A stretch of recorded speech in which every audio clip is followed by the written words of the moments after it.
Hi and welcome to this week's episode of DC Top 10. I'm Kevin O'Donoghue with sci-fi films, and soon we'll have Sean Spillane with video game storylines. This week it's number 9, and we start with Luc Besson's The Fifth Element. I suppose we'll start in 1914, when an alien race known as the Madashawans arrived at an ancient Egyptian temple to collect the only weapon capable of destroying the Great Evil, which appears every 5,000 years. The weapon consists of four stones, representing the four classic elements: earth, wind, fire and water, and a sarcophagus that in the shape of a human that combines the four elements into the great weapon known as the Divine Light, the only weapon capable of stopping the Great Evil. The Madashawans gave their key to their human contact on Earth, a priest, and instruct him to pass on this information to further generations. A few thousand years later, the year 2263 to be exact, the Great Evil appears in the form of a great ball of fire and destroys a terrestrial battleship. As the Madashawans return to Earth, they are ambushed by the shape-shifting mercenaries known as the Mangalores, hired by industrialist Jean-Baptiste Emmanuel Zorg, played by Gary Oldman, who himself is actually hired by the Great Evil to destroy the elemental stones. Right. The Madashawans' spacecraft is destroyed, and the only thing that the human scientists can find is a hand, which they create into a human hybrid woman, known as Lilu, played by Mila Jovovich. Terrified of her unfamiliar surroundings, she dives off the ledge to escape, and lands in the flying taxi cab of one Corbin Dallas, played by Bruce Willis, a former major in the Special Forces. Dallas delivers Lilu to the current priest of the Madashawans, Vito Cornelius, played by Ian Holm, and his apprentice David. Whereupon Cornelius learns that the four elements stones were entrusted to a diva called Plava Laguna, an opera singer. Because the Mangalores fail to attain the stones, they are killed by Zorg, but their compatriots attempt to obtain the elements for themselves. General Monroe, Corbin Dallas's former commander, re-enlists him and orders him to travel undercover as a radio contest winner, to meet the diva on a luxury cruise. The publicity of the contest attracts the Mangalores and Zorg to the space liner. Dallas takes Lilu with him, while Cornelius instructs David to prepare the temple and stows away aboard the vessel. The diva is killed when the Mangalores attack the ship, but Dallas retrieves the elements quite disgustingly from the diva's body. He then fights the Mangalores, killing their leader, to liberate the ship. Zorg arrives and searches for the elements. He finds a carrying case and zooms the elements are in it. He leaves behind a time bomb that causes the liner occupants to evacuate. Zorg departs on his spacecraft, but soon discovers the case is actually empty. So he returns to search for the elements. He deactivates the bomb to give himself time to start, but a dying Mangalore activates his own self-destruct, destroying the ship, killing Zorg and the remaining Mangalores, while Dallas, Cornelius, Lilu and talk show host Ruby Rod, played by Chris Tucker, escape the elements aboard Zorg's spacecraft. The four return to the Egyptian temple as the Great Evil approaches. The group arrange the stones and activate them by contact with the classical elements that each stone represents: fire for fire, water for water, earth for earth. But Lilu has become disappointed in humanity and initially refuses to release the Divine Light, whereupon Dallas confesses his love for Lilu, and in reply Lilu combines the powers of the other four stones and releases the Divine Light, causing the Great Evil to become dormant as a new moon in Earth's orbit. Although most of the film is set in New York City, a futuristic New York City I must say, it is in fact a French production, with the majority of it being filmed in Pinewood Studios in England. The concert scenes were filmed at the Royal Opera House, Covent Garden in London, except for obviously for the CGI scenes that show the planet Falston when looking through the portholes. Reasons for The Fifth Element getting into my top 10, well, its achievements speak for itself. Being chosen as the opening film of the 1997 Cannes Film Festival was only the start. From here it went on to gross over $200 million at the box office alone, nearly three times that of its original budget. The Fifth Element was nominated for an Academy Award for Best Special Effects in 1998, losing out only to Titanic. Shit film, by the way. But it went on to win a BAFTA award and also nominated for 7 Caesar Awards and winning 3 of them for Best Directing, Best Sound Editing and Best Special Effects.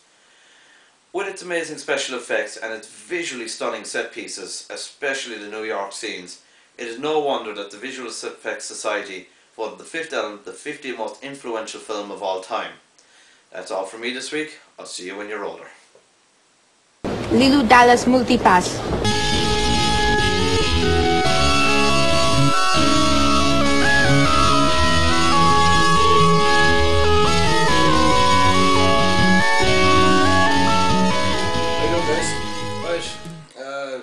Hope you enjoyed Kevin's little segment. Now it's on for me. Right, at number 9 this week is the third-person action adventure published by Ubisoft, which you may know as Assassin's Creed. The game takes place in 2012 following the story of Desmond Miles, an unknown descendant of a line of assassins. In the first installment, Desmond is kidnapped by an Abstergo corporation. They seek to gather information from Desmond's ancestors using a device called the Animus, which is able to replay memories of the user's ancestors.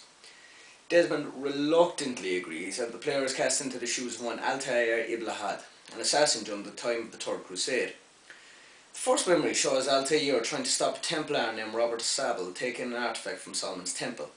Altair fails, and upon returning to the assassin's stronghold is demoted and shamed by the Brotherhood leader Al-Mualim. To regain his former status, Altair is tasked with killing 9 seemingly unrelated targets. The targets are spread across the Holy Land, in Acre, Damascus and Jerusalem. As each target is eliminated, we find out they are all part of a Templar group searching for artifacts known as Pieces of Eden. When the last target, de Sable himself, is killed, he reveals the existence of a 10th Templar, Al-Mualim. Upon returning to the Brotherhood, Altair finds Al-Mualim controlling people's minds with the help of a piece of Eden. Altair finishes him off, and when approaching the artifact, finds that it displays a projection of several spots around the globe.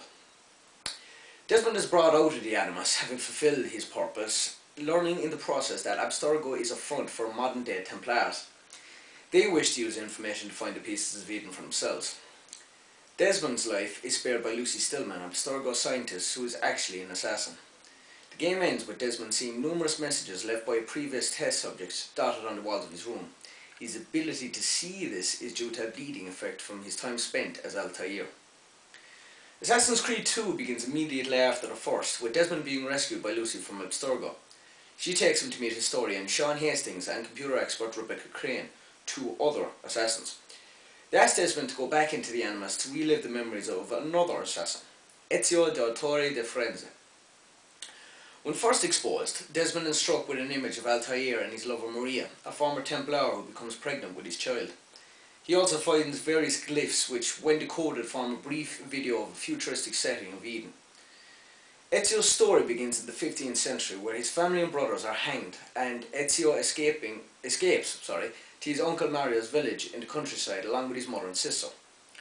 Ezio travels from Florence to San Gimignano, Forlì, Venice and eventually Rome, assassinating political figures as you do, gaining allies like Niccolò Machiavelli and Leonardo da Vinci, which help him identify the mastermind behind the plot, Rodrigo Borgia, who ultimately sought to bring down the Medici family.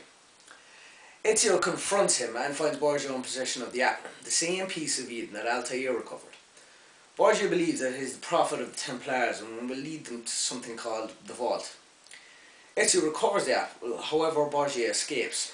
Well, fast forward to 1499, where Ezio corners him once again, except Borgia is now Pope Alexander VI. He discovers the entrance to the vault in the Vatican City. Inside, a holographic figure calling herself Minerva, who speaks to Desmond directly, by the way. She was part of an advanced society living beside humans. A global catastrophe occurred and nearly wiped out both sides, and the survivors constructed a temple across the world to prevent a similar thing happening again. She warns Desmond, "The rest is up to you," cryptically.